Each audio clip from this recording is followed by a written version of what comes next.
Putri Oktaviana, NPM 41. Halo, nama saya Adisya Rohani, NPM 60. Halo, perkenalkan nama saya Nova Sivita Sehari dari NPM 50. Halo, saya Zilaka, yang 51. Kenalkan nama saya Revi Agatha, NPM 44. Merupakan proses pemberian bantuan yang dilakukan secara tatap muka oleh seorang yang profesional seperti konselor kepada klien atau konseli yang sedang mengalami permasalahan untuk menyelesaikan serta memecahkan masalahnya.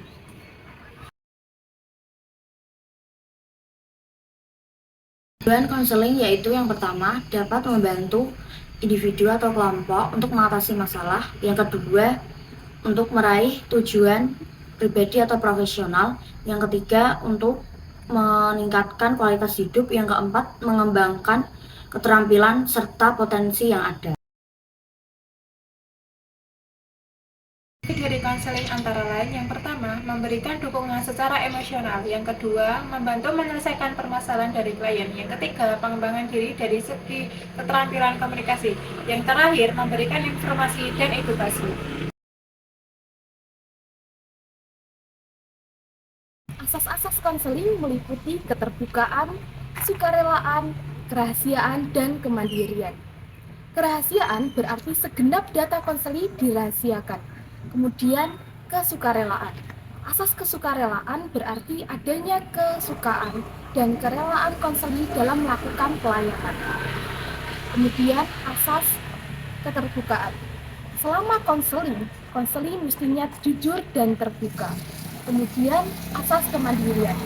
Diharapkan konseli dapat secara mandiri memahami dan menerima dirinya sendiri, serta dapat mengambil keputusan secara mandiri. Keberhasilan suatu proses konseling dapat terwujud bila terjadinya komunikasi yang baik antara konseling dan konselor. Terima kasih. Berikut ini adalah contoh video proses konseling beserta tahapannya. Selamat siang Mbak, dan Mbak siapa ini? Siang Bu, saya Zulaikha, sering dipanggil Zul. Iya, bagaimana kabarnya Mbak Zul? Kurang baik sih Bu, kurang baik. Kenapa? Ini akhir-akhir ini tuh aku stres banget Bu, banyak masalah gitu loh. Jadi semua rutinitasku tuh berantakan banget, dari pola makan, pola tidur, sama tugasku tuh nggak maksimal banget sih Bu. Jadi tuh masalahnya yang pertama tuh tentang ekonomi. Jadi kan ini waktu pembayaran SPP kurang 1 minggu lagi, tapi Bapak belum transfer uangnya. Ditambah lagi tugasku tuh banyak, mepet deadline semua, jadi aku tambah bingung Bu. Sama itu sih Bu, pacarku malah selingkuh sama teman deketku, jadi aku stres banget gitu. Aku nggak tahu mau ngapain. Di sisi lain aku tuh kasihan sama orang tua aku, dia udah capek-capek kerja keras, tapi kondisiku malah kayak gini. Aku jadi kepikiran Bu, takut banget kalau aku semakin memburuk kondisinya. Seperti itu. Saya izin menanggapi cerita Mbak Zula ya. Sebenarnya kalau boleh saya tahu, Mbak Zula itu kalau overthinking atau stres itu ngelakuin apa aja? Biasanya ngelamun, terus menangis. Itu temponya tuh lama banget Bu, jadi buang-buang waktu gitu loh. Oh seperti itu. Baik, kita coba pecahkan masalahnya satu persatu ya. Tadi Mbak Zula cerita kalau sedang mengalami masalah ekonomi karena membayar SPP ya? Iya. Mungkin kan seperti ini Mbak Zula. Mbak Zula kan tadi mention untuk membayar SPP itu masih 1 minggu. Dan waktu 1 minggu itu lumayan lama. Jadi Mbak Zula jangan overthinking atau stres dulu. Jadi berpikir positif sama semoga doa yang baik-baik juga. Semoga Bapak cepat dapat uang, terus cepat transfer Mbak Zula juga. Jadi Mbak Zula positif thinking aja, soalnya positif thinking itu bisa buat hasil yang baik. Jadi gitu, jadi jangan stres atau mikir yang aneh dulu. Iya juga ya Bu, sudah masih 1 minggu. Tapi itu Bu, tugasku tuh banyak banget, mepet deadline semua. Itu tambah stres juga Bu. Oh, aku ya pasti apa namanya Mbak Zula suka ngerjain tugasnya mepet-mepet ya. Segini sih Bu. Memang kalau waktu luang itu memang Mbak Zula ngapain aja kok tugasnya bisa mepet deadline semua. Ya paling scroll TikTok sih Bu. Pikirnya kan tugasnya masih lama, jadi masih punya waktu lah gitu. Oh gitu, mungkin kalau saran saya ini Mbak Zula mulai belajar untuk manage waktu atau enggak Mbak Zula list itu tugas-tugas kuliahnya itu bisa pada deadline-nya biar kalau buka HP atau kan itu kan sekarang ada APK yang bisa buat list-list tugas itu.